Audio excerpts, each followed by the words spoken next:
हरिः ओम् नमः सर्वेभ्यः। रघुवंशस्य 12 सर्गस्य अद्य अष्टमः पाठः। वागर्थाविव सम्पृक्तौ वागर्थप्रतिपत्तये जगतः पितरौ वन्दे पार्वती परमेश्वरौ। रघुवंशस्य 12 सर्गे रामायणस्य कथाभागः कालिदासेन वर्णितः अस्ति। तत्र आदिस्थाः 20 श्लोकाः अस्माभिः अधीताः। एतेषु श्लोकेषु अस्माभिः किं दृष्टम् इति चेत् रामस्य राज्याभिषेकः करणीयः इति दशरथेन आदौ निर्णयः कृतः, परन्तु कैकेय्या वरद्वयं पृष्टम्। एतस्य कारणेन दशरथः दुःखितः जातः, परन्तु मातुः आज्ञां स्वीकृत्य लक्ष्मणेन सीतया च सह रामः वनं 14 वर्षाणि यावत् कालार्थं गतवान्। एतत् सर्वं भरतः मातुलगृहे आसीत्। तत्रैव सः एतं वृत्तान्तं श्रुत्वा रामेण सह मेलितुं भवान् प्रत्यागच्छतु इति प्रार्थयितुं च वनं गतवान्, परन्तु तत्र अहं न प्रत्यागमिष्यामि इति रामेण उक्ते सति रामस्यैव पादुकाद्वयं स्वीकृत्य सः अयोध्यायाः बहिः नन्दिग्रामः इति यः ग्रामः तस्मिन् ग्रामे निवसन् रामस्य नाम्ना एव राज्यम् अकरोत्। तदनन्तरं सीता, रामः, लक्ष्मणः एते सर्वे तत्रैव चित्रकूटवने निवासं प्रारभन्त। इत्येतं सर्वः वृत्तान्तः अस्माभिः दृष्टः। रामोऽपि सह वैदेह्या वने वन्येन वर्तयन् चचार सानुजश्यान्तो वृद्धेक्ष्वाकु व्रतं युवा इति सर्वम् अस्माभिः दृष्टम् अस्ति। इदानीम् अग्रे सरामः। अग्रे विद्यमानाः 10 श्लोकाः 21 इत्यस्मात् आरभ्य 30 इति पर्यन्ताः 10 श्लोकाः इदानीं मया पठ्यन्ते। तदनन्तरं श्लोकानाम् अर्थस्य अवगमनं कुर्मः। प्रभावस्तम्भितच्छायमाश्रितः स वनस्पतिं कदाचिदङ्के सीताया शिष्ये किञ्चिदिव श्रमात् ऐन्द्रिः किल नखैस्तस्या विददारस्तनौ द्विजः प्रियोपभोगचिह्नेषु पौरो भाग्यमिवाचरन् तस्मिन्नास्थदिशि कास्त्रं रामो रामावबोधितः आत्मानं मुमुचे तस्माद् एकनेत्रव्ययेन सह रामस्त्वासन्नदेशत्वाद् भरतागमनं पुनः आशङ्क्योत्सुकसारङ्गां चित्रकूटस्थलीं जहौ प्रययावातिथेयेषु वसन् ऋषिकुलेषु सः दक्षिणां दिशमृक्षेषु वार्षिकेष्विव भास्करः बभौ तमनुगच्छन्ती विदेहाधिपतेः सुता प्रतिषिद्धापि कैकेय्या लक्ष्मीरिव गुणोन्मुखी अनसूयातिसृष्टेन पुण्यगन्धेन काननम् सा चकाराङ्गरागेण पुष्पोच्चलितषट्पदम् सन्ध्याभ्रकपिशस्तस्य विरोधो नाम राक्षसः अतिष्ठन्मार्गमावृत्य रामस्येन्दोरिवग्रहः स जहार तयोर्मध्ये मैथिलीं लोकशोषणः नभो नभस्ययोर्वृष्टिम् अवग्रह इवान्तरे तं विनिष्पिष्य काकुत्स्थौ पुरा दूषयते स्थलीं गन्धेन शुचिना चेति वसुधायां निचख्नतुः।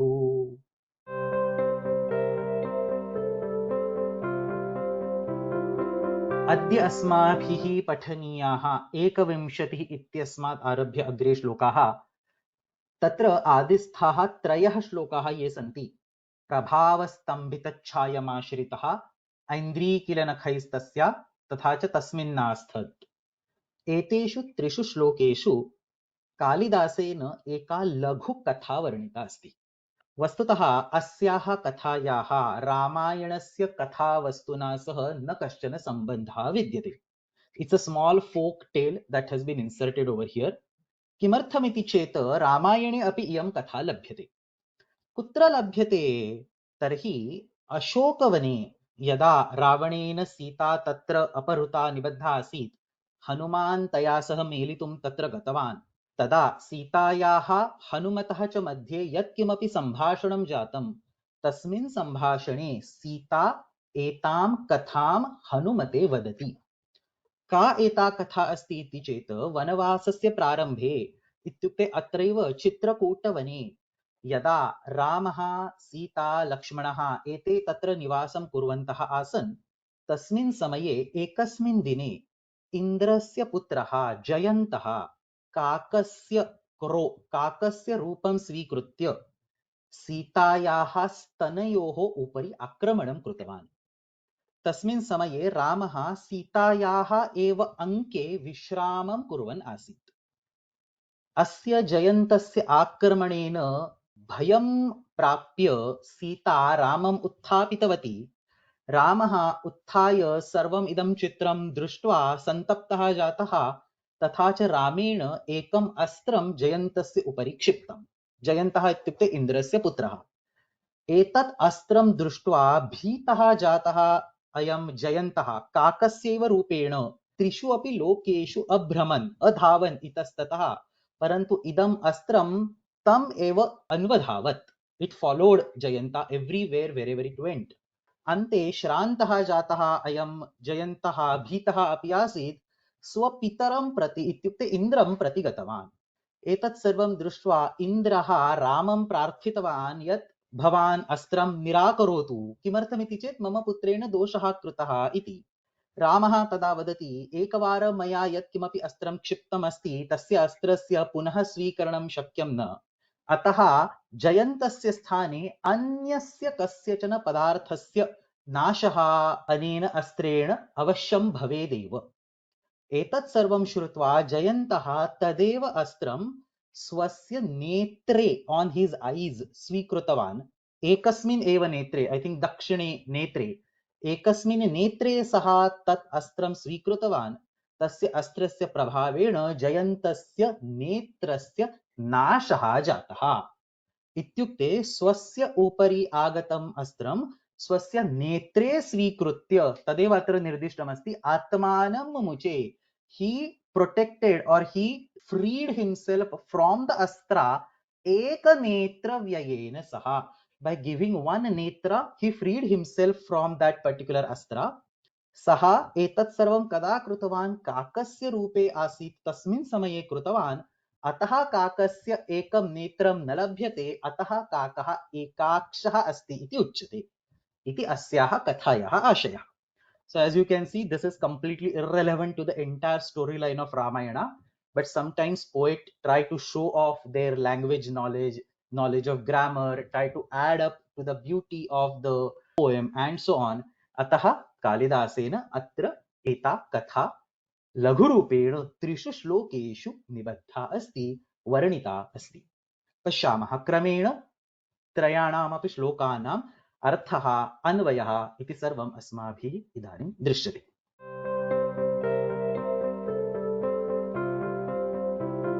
रघुवंशस्य 12 सर्गस्य 21 श्लोकः.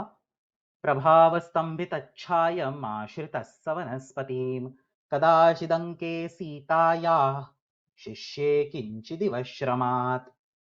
इदानीं सा काकस्य कथा कालिदासेन प्रारब्धा अस्ति. प्रभावस्तम्भितच्छायम् इति एकः शब्दः. आश्रितः सः वनस्पतिम् कदाचित् अंके सीतायाः शिष्ये किञ्चिदिव श्रमात्. किं क्रियापदं? शिष्ये.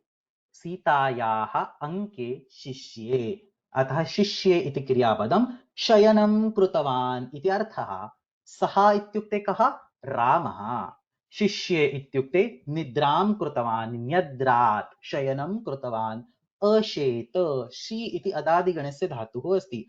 शेते इति तस्य लट् लकारस्य रूपम् आत्मनेपदी अस्ति. तस्यैव लिट् लकारस्य प्रथमपुरुषैकवचनं शिष्ये, निद्रां कृतवान् इति अर्थः.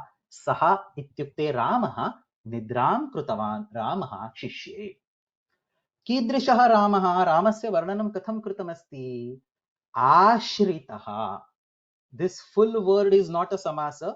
प्रभावस्तम्भितच्छायम् इति एकं पदमस्ति, तत् समस्तं पदं.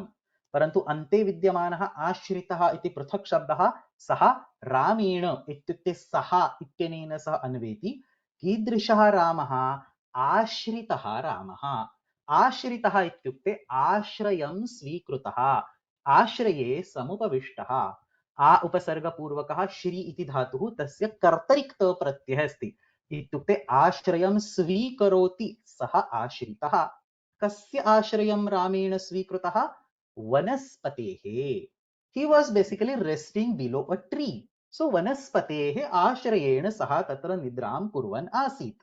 कम् आश्रितः? वनस्पतिम् आश्रितः। वनस्पतिः इति इकारान्तपुल्लिङ्गशब्दः, वृक्षः इति तस्य अर्थः। वनस्पतिः इत्युक्ते अ बिग ट्री, तस्य अधः सः विश्रामं कुर्वन् आसीत्। वृक्षस्य आश्रयेण तस्य छायायां सः शयनं कृतवान् इति आशयः। इदानीम् अन्यः यः अत्र शब्दः वर्तते प्रभावस्तम्भितच्छायम्। अयं शब्दः द्वितीयायाम् अस्ति, प्रभावस्तम्भितच्छायम्। अतः वनस्पतिम् इत्यस्य सः विशेषणरूपेण स्वीकर्तव्यः। कीदृशः वनस्पतिः इति प्रश्ने कृते प्रभावस्तम्भितच्छायः वनस्पतिः। See the meaning, it's a very loaded word. अर्थं पश्यामः। स्तम्भितच्छाय, स्तम्भिता छाया यस्य सः। स्तम्भिता means completely steady, does not move at all. यत् किंचिदपि न मुह्यति, एकस्मिन् एव स्थले स्थिरः अस्ति, अतः तस्य छाया अपि तादृशी स्थिरा वर्तते। वृक्षः मूलरूपेण स्थिरः, अतः वृक्षस्य छाया अपि तादृशी एव स्थिरा। तादृशी स्थिरा छाया यस्य सः स्तम्भितच्छायः वृक्षः। स्तम्भित इति स्तम्भ इत्यस्य धातोः क्त प्रत्ययन्तरूपमस्ति। अवरुद्धः, अचलः, held at one place, does not move इति आशयः। छाया, शैडो इति अर्थः। स्तम्भित तथा छाय इति संधि यदा भवति तदा तत्र तुगागमः तस्य अग्रे च इति भवति, अतः स्तम्भितच्छाय। Please understand, this ch is compulsory. You cannot say prabhava stambhita chaya. Whenever a samasa is done and there is a hasva swara, you have to do the tugagama over here. So prabhava stambhita chaya. Atra chakarena sah eva shabdaha lekhaniyah. इदानीम् अस्य वृक्षस्य छाया एतादृशी स्थिरा किमर्थम् आसीत्? नो चेत् वृक्षः अपि एतादृशः स्थिरः किंचिदपि न मुह्यति. So if a little breeze comes, it is expected that the leaves will move. Because of that, the shadow of those leaves will also move. But none of that is happening. The tree is perfectly steady. एतादृशः अचलः वृक्षः किमर्थं तिष्ठति इति चेत् प्रभावेण स्तम्भितच्छायः। कस्य प्रभावः? रामस्य प्रभावः। प्रभावः इत्युक्ते शक्तिः, तेजः। सो रामस्य प्रभावः आसीत्, रामस्य शक्तिः आसीत्. Even the trees in the jungle knew that he was a god. So रामस्य प्रभावेण, रामस्य शक्त्या वृक्षः किंचिदपि न अमुह्यत्, न अकम्पत.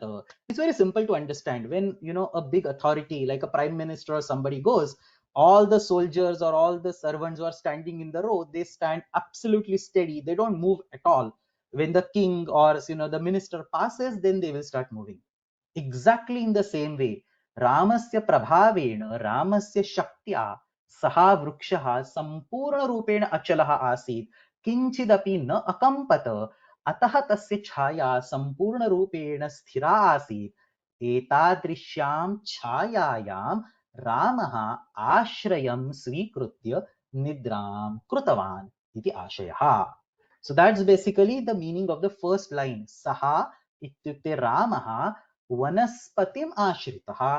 कीदृशं वनस्पतिं? प्रभावस्तम्भितच्छायं वनस्पतिं सः आश्रितः शिष्ये निद्रां कृतवान्. कदा निद्रां कृतवान्? कदाचित्, someday, कस्मिंश्चित् दिने, कस्मिंश्चित् समये. कदा तथा चित् इति अव्ययद्वयम्. So a lot of people assume that chitta is a pratyaya. There is nothing wrong in assuming that, but technically in Paninian grammar, chitta is not a pratyaya. Chitta and chana, they are not pratyayas. So kadachit, कश्चित् केनचित् इत्यत्र सर्वत्र चित् इति प्रत्ययः नास्ति, अव्ययमस्ति। असाकल्यं, not always, not every time, once upon a time इति अर्थः। चित् इत्यस्यैव अर्थः असाकल्यम् इत्युक्ते once in a while इत्यस्मिन् अर्थे चित् इति शब्दः प्रयुज्यते, not frequently, infrequently इति अर्थः। सो कदाचित् कस्मिंश्चित् एकस्मिन् दिने इति अर्थः। सः तत्र वृक्षस्य छायायां निद्रां कृतवान्। किमर्थं निद्रां कृतवान्? किञ्चिदिव श्रमात्, किञ्चित् श्रमं कृत्वा।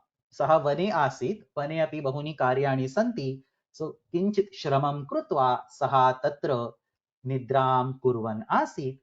ईषत् आयासं कृत्वा, आयासम् इत्युक्ते परिश्रमं कृत्वा परिश्रान्तः जातः, he was tired, परिश्रान्तः जातः रामः शयनं कृतवान् इति एकः अस्य अर्थः। there is another way to interpret it, परन्तु एकेन प्रकारेण किं वदामः? रामः किञ्चिदिव श्रमात् शिष्ये इति वक्तुं शक्यते। अथवा so that किंचित can go to अशेत इत्युक्ते शिष्ये instead of श्रमात्, अथवा रामः श्रमात् किंचित शिष्ये, because he had done the efforts, he was tired and was taking a little nap. So किंचित tired versus किंचित rest उभयथा भवितुम् अर्हति। किंचिदिव अशेत, श्रमं कृत्वा किंचित समयं यावत् रामः शयनं कृतवान्। अत्र किंचित इति क्रियाविशेषणमस्ति, शयनक्रियायाः विशेषणरूपेण किंचित इति शब्दः प्रयुज्यते। You can use either way, किंचित श्रमात् नो चेत् किंचित अशेत। कदाचित् सः किंचित इव श्रमात्, the word eva does not signify any upama or any rupaka or any utpreksha or anything like that. केवलं वाक्यालंकारः इत्युक्ते वाक्यपूर्तिः तत्र आवश्यकी, छन्दसः पूर्तिः आवश्यकी, अतः तत्र इव इति शब्दः कालिदासेन प्रयुक्तः अस्ति। अतः रामः वनस्पतिम् आश्रितः कदाचित् किंचिदिव श्रमात् शिष्ये, and the last remaining word कुत्र शिष्ये, सीतायाः अंके, he was sleeping on the lap of Sita. So Sita was sitting below a tree, रामः सीतायाः अंके निद्रां कुर्वन् आसीत्। अंक इति अकारान्त पुल्लिंग शब्दः, उत्संग इत्युक्ते लैप इति अर्थः। अनेन प्रकारेण अत्र श्लोकत्रयात्मिका या कथा वर्तते तस्यां कथायां विद्यमानः प्रथमः अयं श्लोकः। अत्र कालिदासेन किमुक्तमस्ति? किञ्चित् श्रमं कृत्वा रामः निद्रां कुर्वन् आसीत् इति अत्र कालिदासेन आशयः उक्तः वर्तते। अन्वयं पश्यामः। सः कदाचित् प्रभावस्तम्भितच्छायं वनस्पतिम् आश्रितः किञ्चित् श्रमात् इव सीतायाः अंके शिष्ये। रामः एकदा सीतायाः अंके किंचित् परिश्रान्तः जातः सन् तादृशस्य वृक्षस्य आश्रयेण अशेत यस्य छाया रामस्य प्रभावेण संपूर्णरूपेण स्थिरा जाता आसीत्। So प्रभाव स्तंभित is explained all the way towards the end over here. पुस्तके दत्तः अर्थः, रामः कदाचित् वने विचरन् निश्रान्तः सन् वृक्षस्य छायायां सीतायाः अंके शिरः निधाय सुप्तवान् इति पुस्तके दत्तः अर्थः। कदाचित् इति उक्तवान् खलु, तत्र चित् इति अव्ययं, तत्र समस्तपदं भवति वा? तर्हि न समस्तपदं न भवति, कदा तथा चित् शब्दद्वयं सामान्यरूपेण एकत्रूपेण लिख्यते तदेव। अन्यत् व्याकरणम् अस्ति, other than Panini's grammar, other grammar Mugdhabodha व्याकरणम is a very well known grammar, that grammar has चित् एंड शन as pratyayas. In Panini's grammar you do not find a sutra, you do not find a vartika, bhashyakara also does not say anything, so this is not a pratyay according to Panini's grammar. So then how do you justify it? By saying it is avyaya and two avyayas are linked together. Like for example, you say ityapi. Ityapi, usually you write it combined because iti plus api has a slightly different meaning than ityapi. Is the same way over here.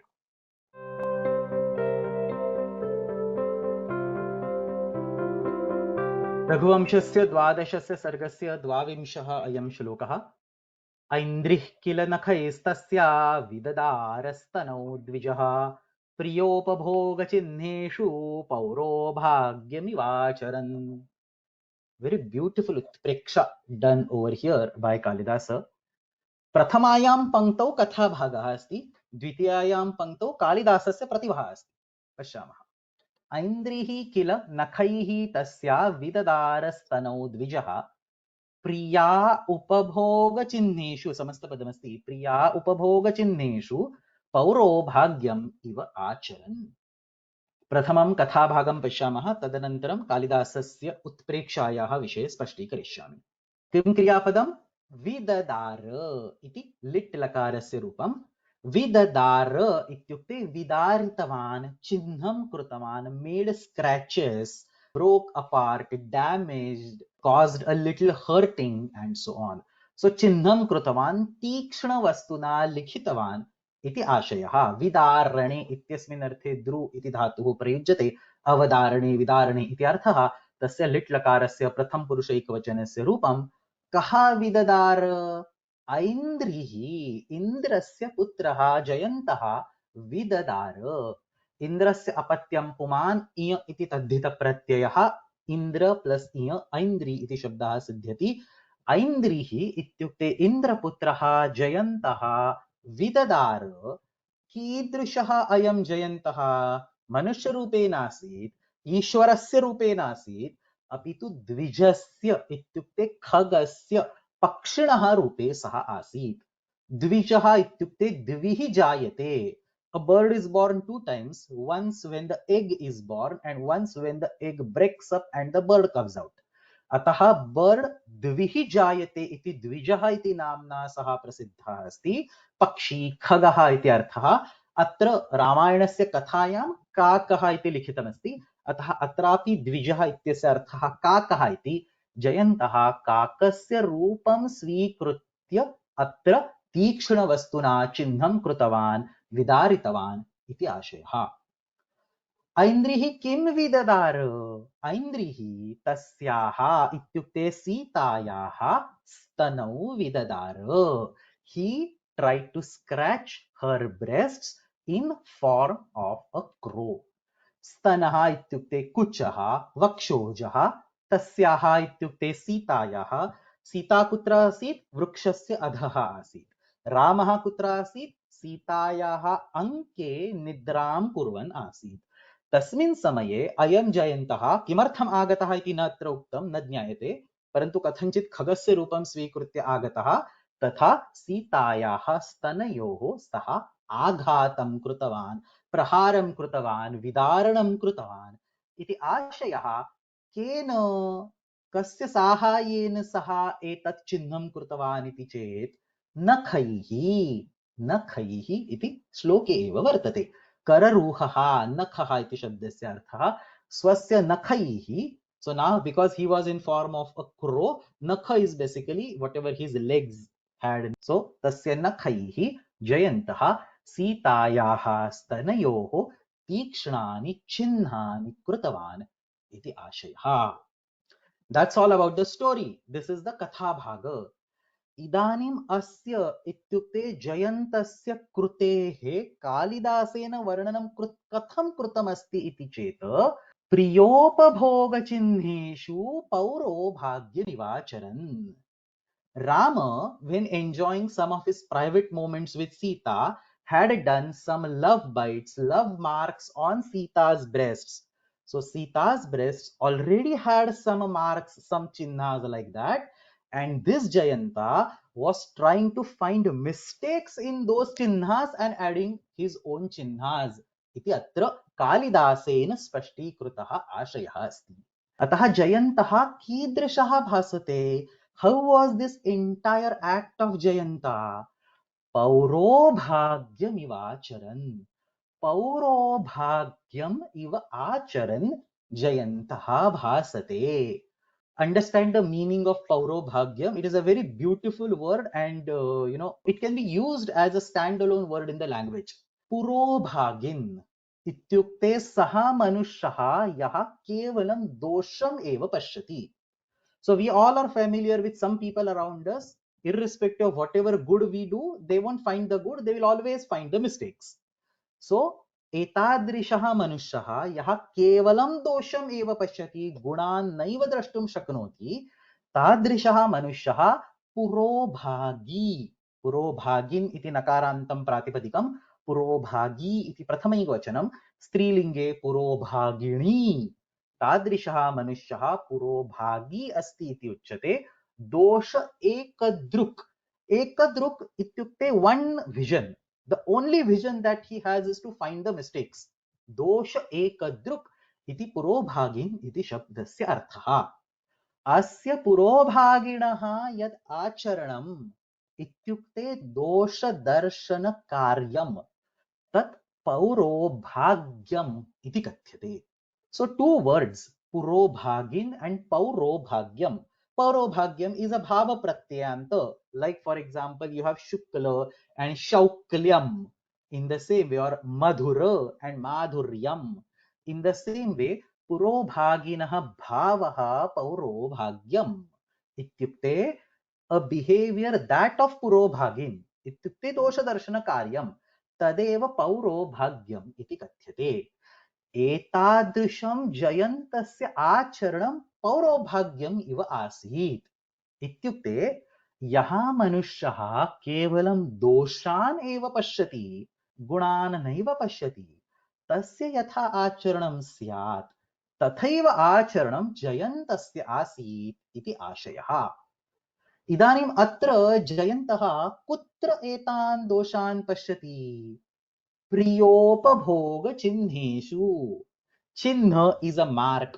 प्रियायाः उपभोगः और प्रियस्य उपभोगः, we can take it both way. So प्रियायाः उपभोगः, सीतायाः उपभोगः रामेण स्वीकृतः, नो चेत् प्रियस्य उपभोगः, सीतायाः प्रियः रामः तस्य सीतां प्रतिकृतः उपभोगः. Both ways you can break the samasa.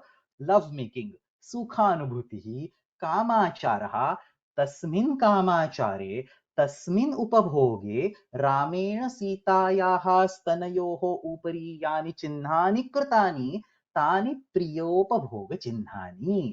रामेण यदा सीतया सह कामक्रीडा कृता तदा रामात् सीतायाः स्तनयोः केचन आलेखाः, अङ्कनानि, चिह्नानि जातानि। एतेषु चिह्नेषु, so Jayanta was as if competing with these signs. Jayanta was as if competing with these signs and finding mistakes in them. So teshu चिह्नेषु जयन्तः दोषान् दृष्टवान् इति आशयः। कामक्रीडायाः समये रामात् सीतायाः स्तने यानि चिह्नानि जातानि तेषु चिह्नेषु दोषं दर्शयन् जयन्तः तत्र स्वस्य नखैः इतोपि अधिकानि चिह्नानि चित्रयामास इति अत्र अस्य सर्वस्य श्लोकस्य आशयः। यथा मया उक्तं, प्रथमायां पङ्क्तौ कथाभागः अस्ति, द्वितीयायां पङ्क्तौ कालिदासः अस्यैव कथावस्तुनः स्वस्य वाक्ये वर्णनं करोति।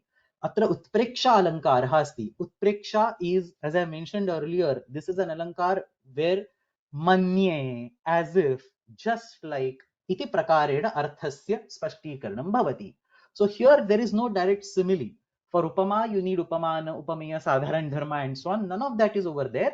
One action is as if he is doing another action.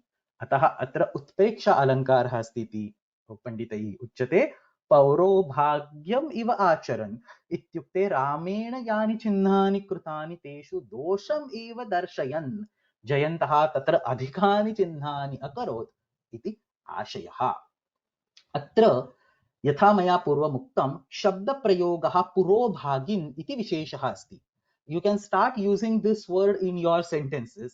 यः मनुष्यः नित्यं दोषान् एव पश्यति, गुणान् नैव पश्यति, सः पुरोभागी अस्ति इति उच्यते। स्त्रीलिङ्गे सा पुरोभागिनी अस्ति इति उच्यते। पश्यामः अन्वयः।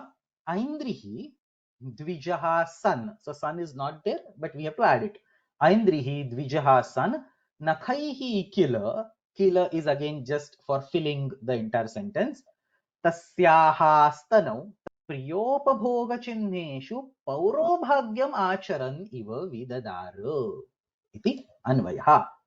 इन्द्रपुत्रः जयन्तः काकस्य रूपेण आगत्य सीतायाः स्तनयोः स्वस्य नखैः तथा चिह्नानि कृतवान् यथा रामेण उपभोगसमये तत्र कृतेषु चिह्नेषु सः दोषान् एव दर्शयन् आसीत्।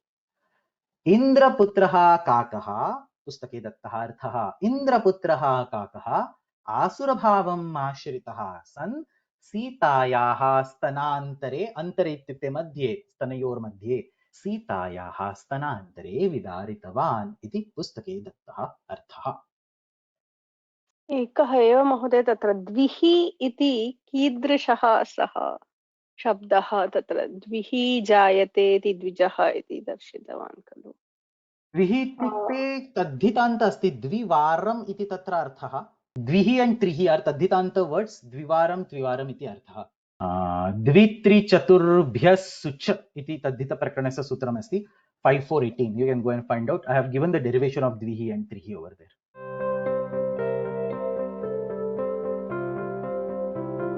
रघुवंशस्य 12 सर्गे 13 श्लोकः। तस्मिन्नास्थदिशीकास्त्रं रामो रामावबोधितः आत्मानं मुमुचे तस्माद् एकनेत्रव्ययेन सह. So I have already explained the meaning of the second line at least. Atmanam tasmad mumuche. He freed himself from that astra by giving the bali of his one eye. Tasmin asthat ishikastram ramaha ramavabodhitaha atmanam mumuche tasmad ekanetravyayena saha. वाक्यद्वयमस्ति। प्रथमायां पंक्तौ एकं वाक्यं तत्र भिन्नं क्रियापदं, द्वितीयायां पंक्तौ अपरं वाक्यं तत्र भिन्नं क्रियापदं। प्रथमां पंक्तिं पश्यामः। तस्मिन् आस्थद. So astha and the, that the half the is there in asthad. So tasmin asthad. Asthad ityukte क्षिप्तवान्, प्राक्षिपत्, न्यक्षिपत्. So असक्षेपणे इति धातुः अस्ति, दिवादिगणस्य धातुः अस्ति, अस्यति इति तस्य रूपं भवति। तत्र लुङ् लकारः सामान्यः भूतः, लुङ् लकारस्य प्रथमपुरुषैकवचनमस्ति। Most of the verbs that we have seen so far, etani kriyapadani lit lakarasya asan, parantu atra lung lakarasya rupam asti asthat ityukte prakshipat, nyakshipat, threw iti arthaha. Kaha asthad? Ramaha asthat. Tatra karta api dattaha asti, Ramaha asthat. So Rama threw that particular weapon on Jayanta. That will come in the story, of course. कीदृशः रामः? रामावबोधितः. एतत् सर्वं यदा अभवत् तदा रामः निद्रां कुर्वन् आसीत्, अतः सीता रामम् उत्थापितवती. सो रामया अवबोधितः. रामा इत्युक्ते रामस्य पत्नी सीता, अवबोधितः इत्युक्ते निद्रायाः उत्थापितः, विज्ञापितः, विज्ञापितः इत्युक्ते इन्फॉर्म्ड, जागरितः, णिजन्तस्य रूपमस्ति। अवबुद्धः इत्युक्ते स्वयं जागर्ति, अवबोधितः इत्युक्ते अन्यः जागरितः अस्ति। अव उपसर्गपूर्वकः बुध धातुः, तस्य प्रयोजकं प्रेरणार्थं णिच् प्रत्ययन्तं क्त प्रत्ययन्तं च रूपम्। रामया अवबोधितः, सीता रामं निद्रायाः अवाबोधयत् इति अत्र आशयः। एतादृशः बुद्धः जातः रामः एतत् सर्वं दृष्ट्वा क्रुद्धः सन् किं कृतवान्? इशिकास्त्रम् आस्थत्. He threw an astra called Ishikastra.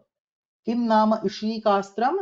Ishikaya nirmitam astram. So he was sleeping on the ground. There was some grass lying on the ground. He just picked the grass, converted it into an astra and threw it.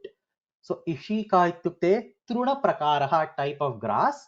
Ramaha kinchit trunam utpatya tasmat astram nirmaya tat क्षिप्तवान्, तत् प्राक्षिपत्, तत् न्यक्षिपत् इति अर्थः। कस्य उपरि?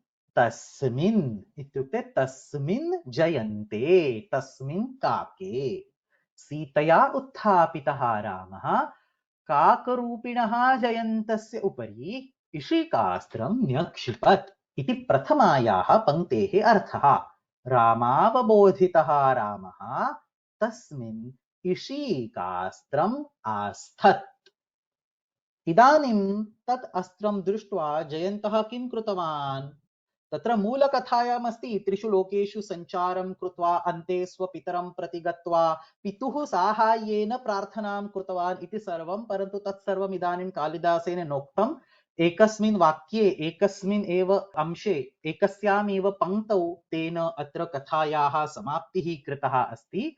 अतः एतत् अस्त्रं दृष्ट्वा जयन्तः काकस्य रूपे सः आसीत् किं कृतवान् इति चेत् आत्मानं तस्माद् मुमुचे, he freed himself from that astra. आत्मानम् इत्युक्ते स्वं, तस्माद् इत्युक्ते तस्माद् इषिकास्त्रात्, मुमुचे अमोचत्, मुक्तवान्, मुक्तं कृतवान्।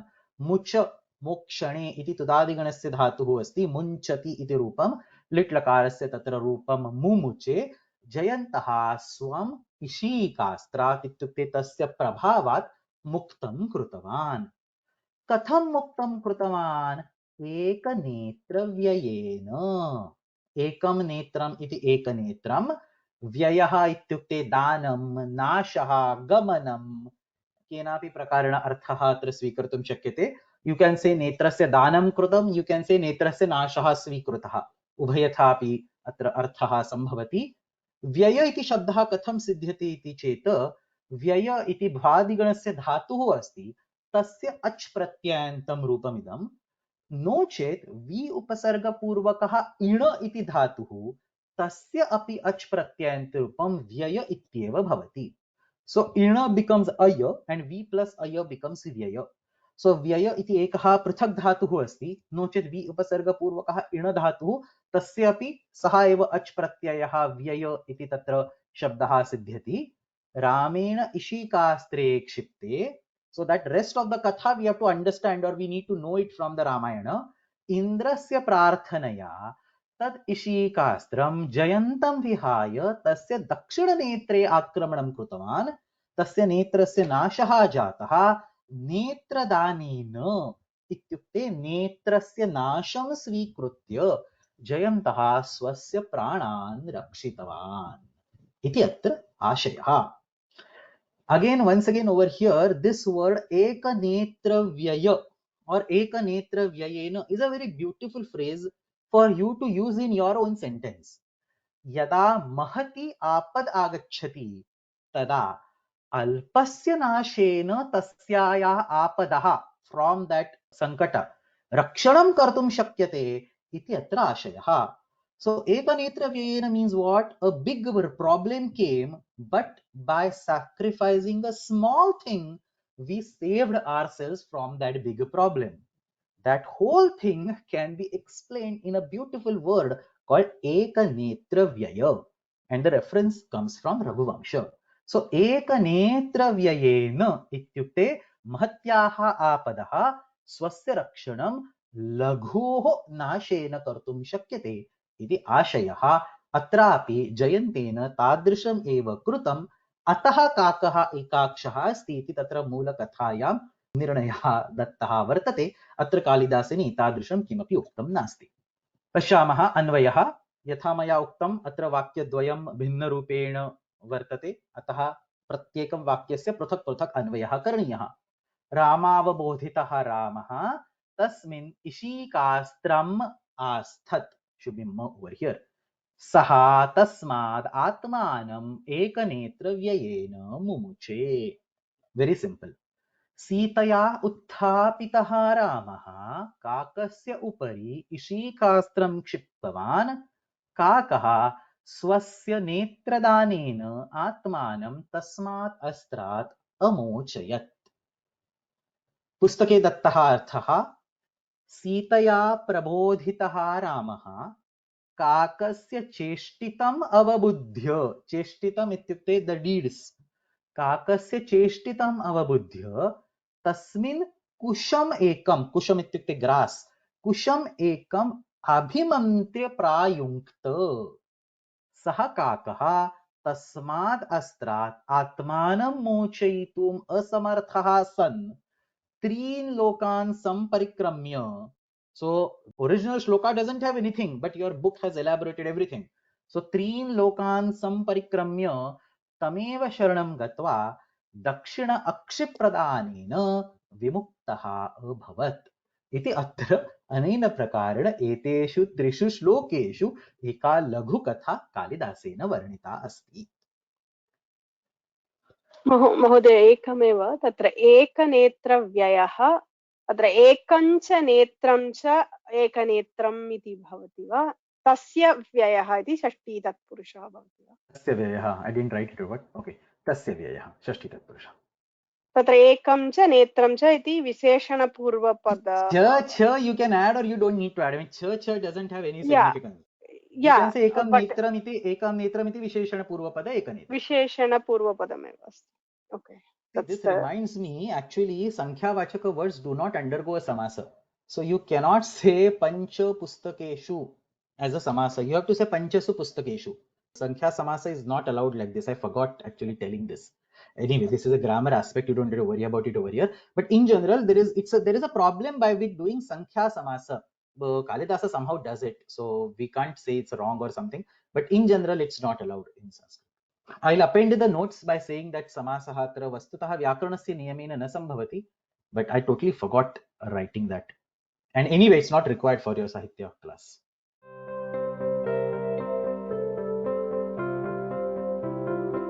रघुवंशस्य द्वादशे सर्गे विद्यमानः चतुर्विंशः श्लोकः.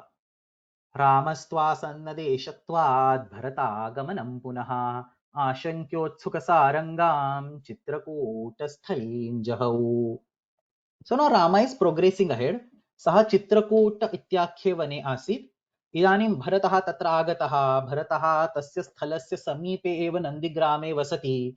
प्रायेण भरतः पुनः पुनः अत्र आगमिष्यति इति विचिन्त्य तादृशं मा भूत् इति हेतुना रामः तत् स्थलं त्यक्त्वा अग्रे प्रयाणं कृतवान्, अग्रे गमनं प्रारभत इति एव अस्य श्लोकस्य आशयः. रामः तु आसन्नदेशत्वात् भरतागमनं पुनः आशङ्क्य उत्सुकसारङ्गां चित्रकूटस्थलीं जहौ. सरलः एव श्लोकः. क्रियापदं किं? जहौ. त्यक्तवान्, अत्यजत्, अजहात्, तस्माद् अग्रे गतवान् इति आशयः. जुहोत्यादिगणस्य धातुः हात्यागे जहाति इति रूपं भवति. तस्य लेट् लकारस्य प्रथम पुरुष एकवचनं जहौ, त्यागं कृतवान्. कः जहौ? रामः. प्रथमः एव शब्दः अस्ति. रामः त्यक्तवान्. किं त्यक्तवान्? चित्रकूटस्थलीं. चित्रकूटस्य स्थली. स्थली इत्युक्ते भूमिः. चित्रकूटम् इति तस्य वनस्य नाम, तस्याः भूमेः नाम, यत्र रामः किञ्चित् कालं यावत् निवासं कृतवान्, यत्र सः भरतेन सह मिलितः, तत् स्थलम् इदानीं सः त्यक्तवान् इति आशयः. इदानीं पश्यतु, कीदृशी चित्रकूटस्थली. It was a very beautiful place. रमणीया चित्रकूटस्थली इति वयं वदामः. परन्तु कालिदासः सर्वश्रेष्ठः कविः कथं वदति? उत्सुकसारङ्गा चित्रकूटस्थली. कीदृशी चित्रकूटस्थली? उत्सुकसारङ्गा चित्रकूटस्थली. उत्सुकाः सारङ्गाः यत्र सा उत्सुकसारङ्गा. उत्सुक इत्युक्ते उत्कण्ठित, ईगर्. सारङ्गाः इत्युक्ते मृगाः, डियर्स्.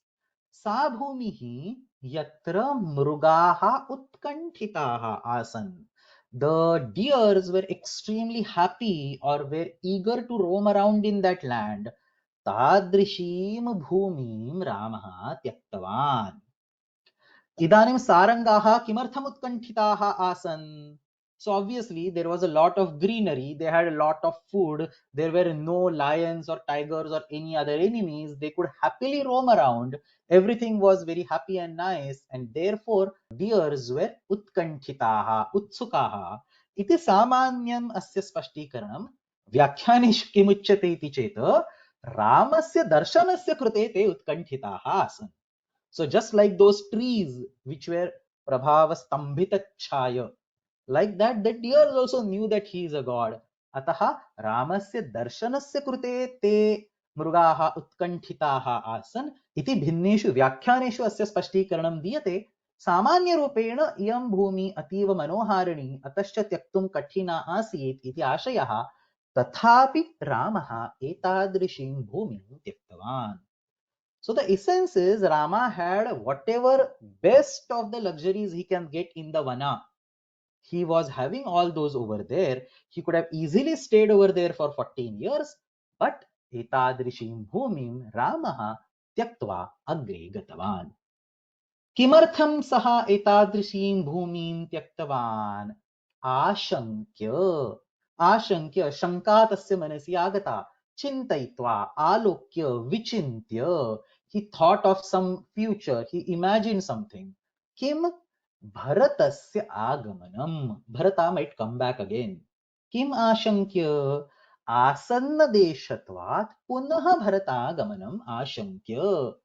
भरतस्य आगमनम् इति भरतागमनं. पुनः इत्युक्ते पुनर्रेफान्तम् अव्ययमस्ति. कोशे अस्य कः अर्थः दीयते? अप्रथमवारं, not first. पुनः, again, which means not first. So अप्रथमवारं, प्रथमवारं तु भरतः पूर्वमेव आगतः.